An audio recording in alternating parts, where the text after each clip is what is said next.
Hey everyone, welcome to Pipes, Tobacco, and Whiskey. We are out at the deer lease this weekend, and we've got Ryan Cobble with us, friend of the channel, and we've got Warren Bile with us, a man from Turbo 10. And how is Turbo 10 doing? It's doing good. Yeah, up and running, everything's cool. Yep. You guys need to hit turbo10.com if you haven't. An excellent search engine for blends that you're looking for.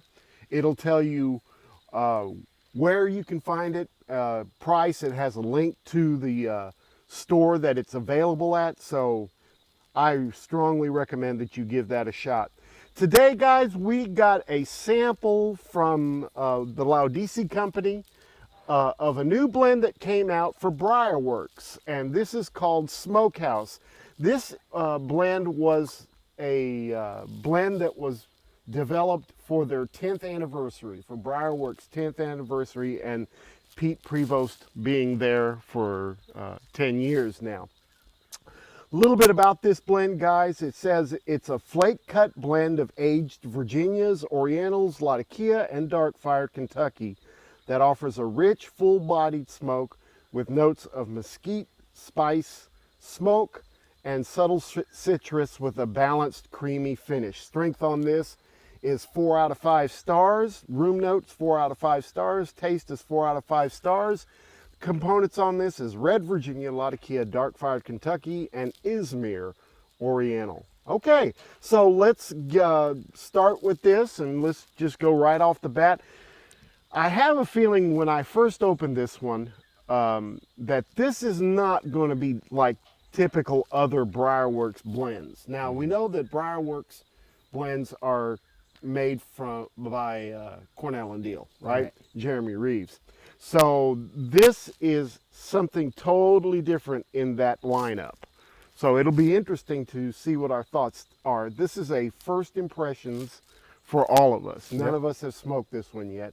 So we've got a beautiful evening here at the deer lease. This is a nice, probably what, 65 degrees outside. Beautiful. Yeah, so it's really nice, and this is going to be an interesting smoke. So let's talk about tin note first, guys. What are you getting out of the tin note on this one?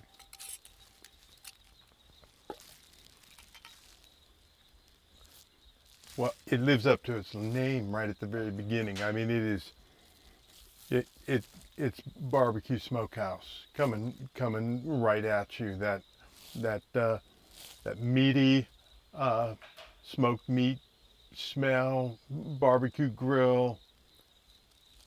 That's right up front. I mean, there's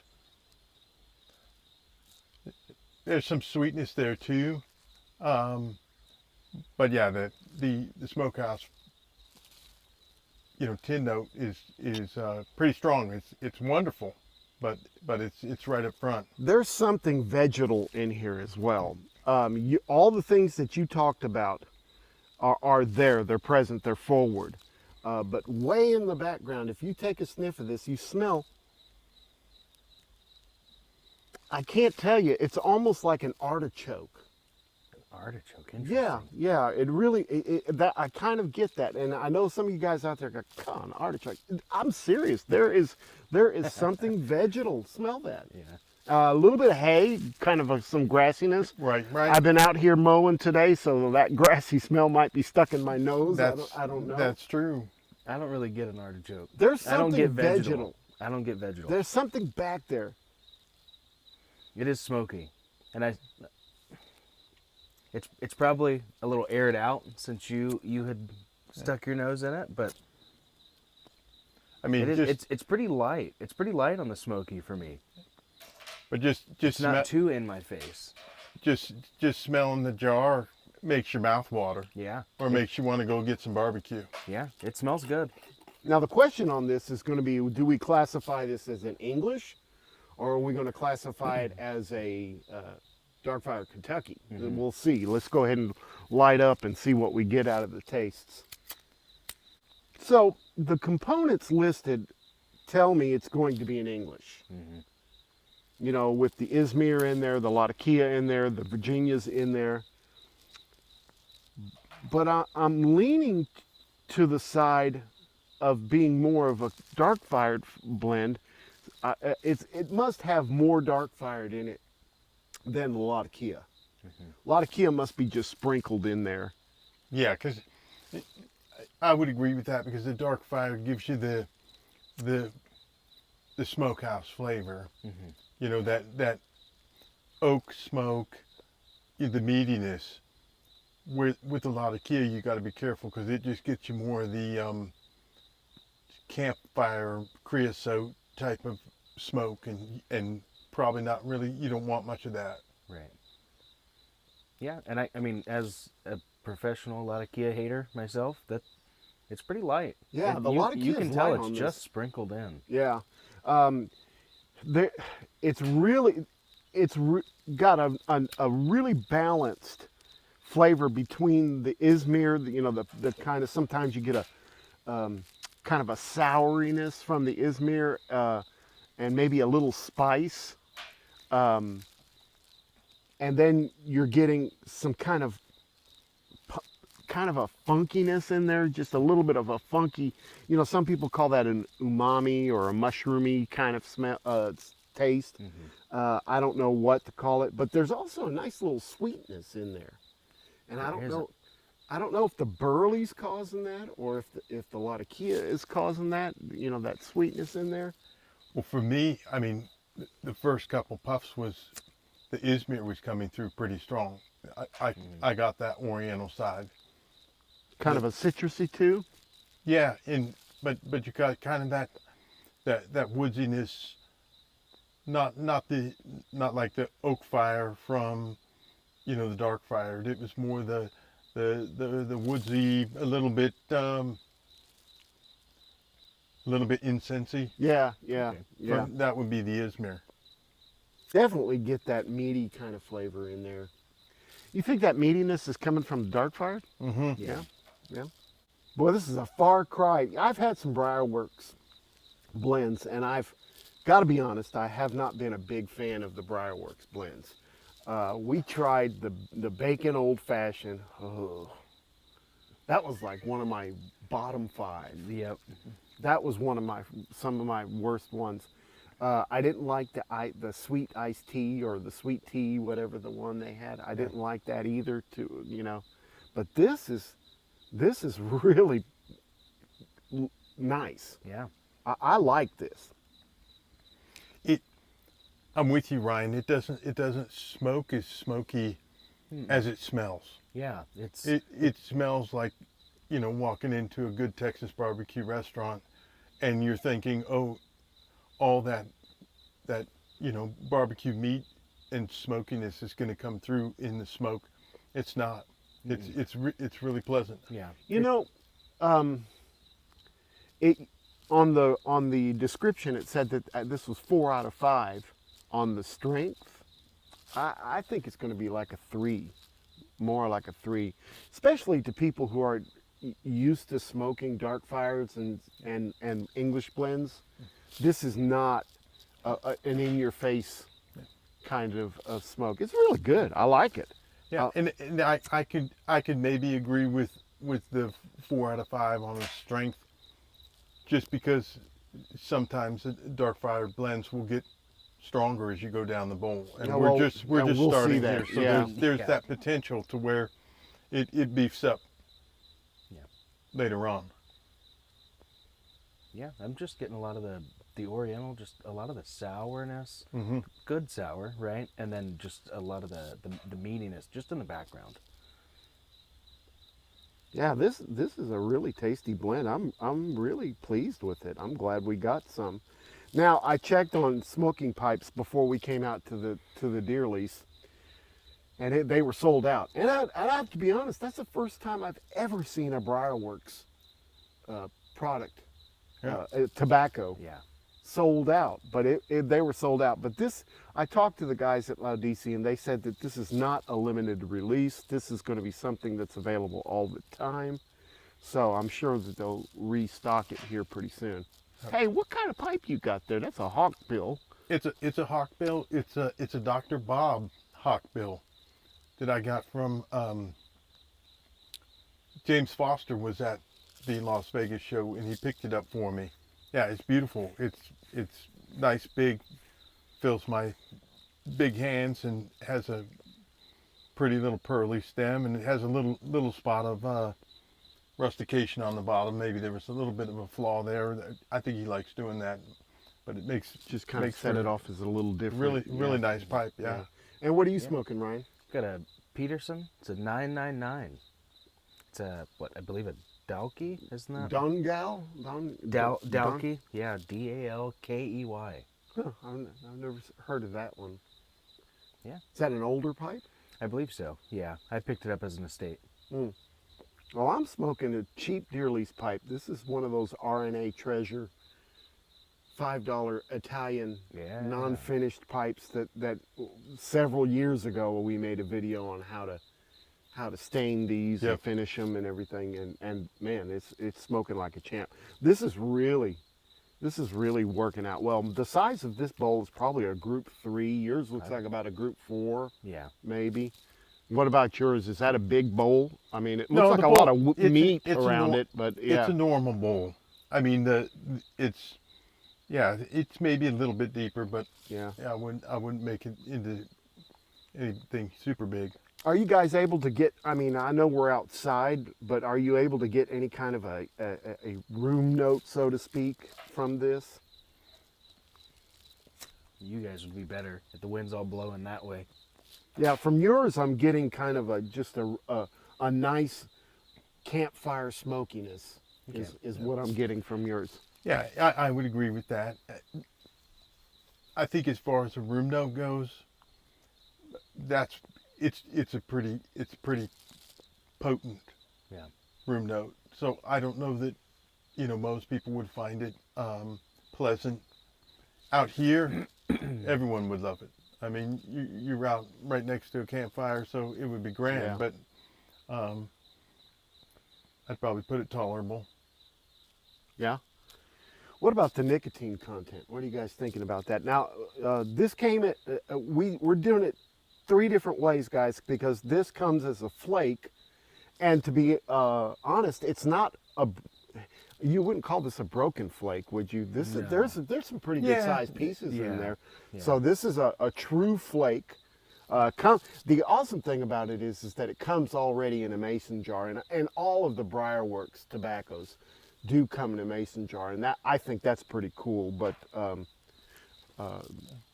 so we're getting different versions of it because you packed yours kind of as a broken flake. Yeah, I just broke it up a little bit and stuffed it, and it's burning really well. Yeah, and you did yours as a folding stuff, right? Yeah, and it's burning well. It took a bit to get it going, but I think that's pretty common with fold and stuff.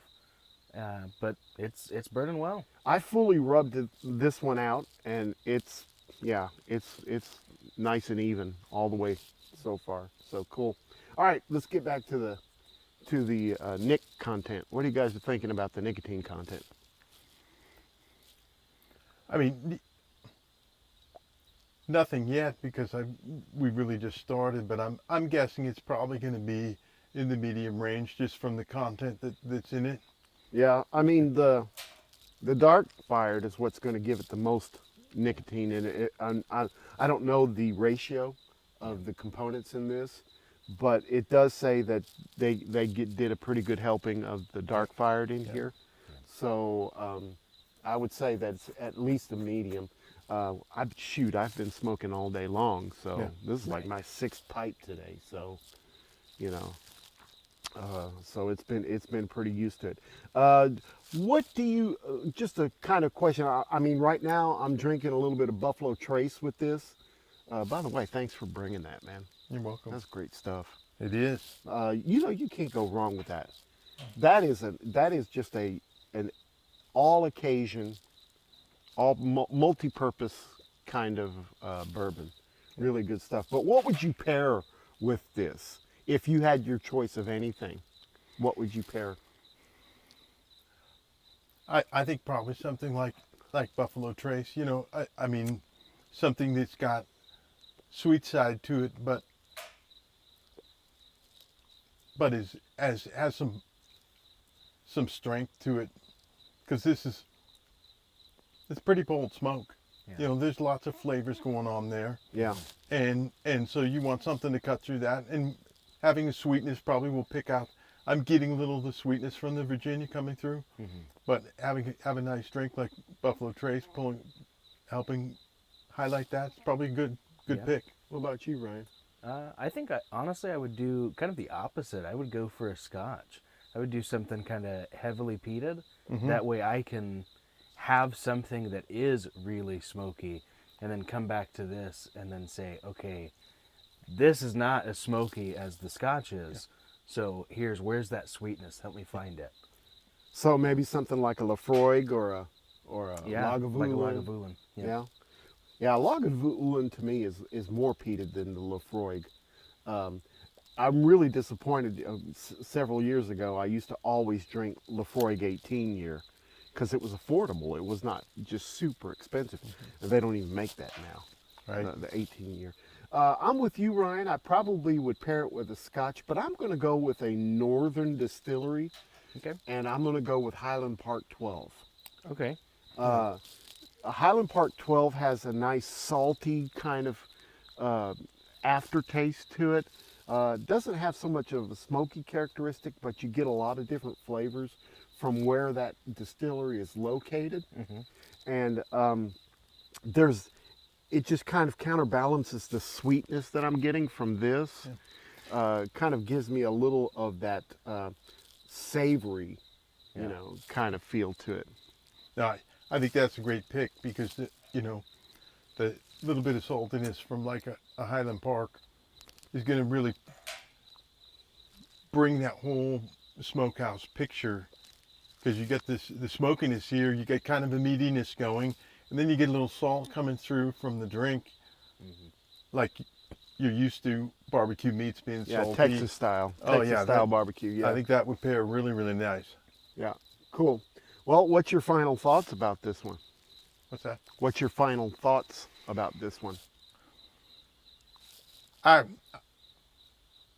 like it. I think it's a really interesting blend, and I'm looking forward to finishing out this bowl to see where those flavors wind up.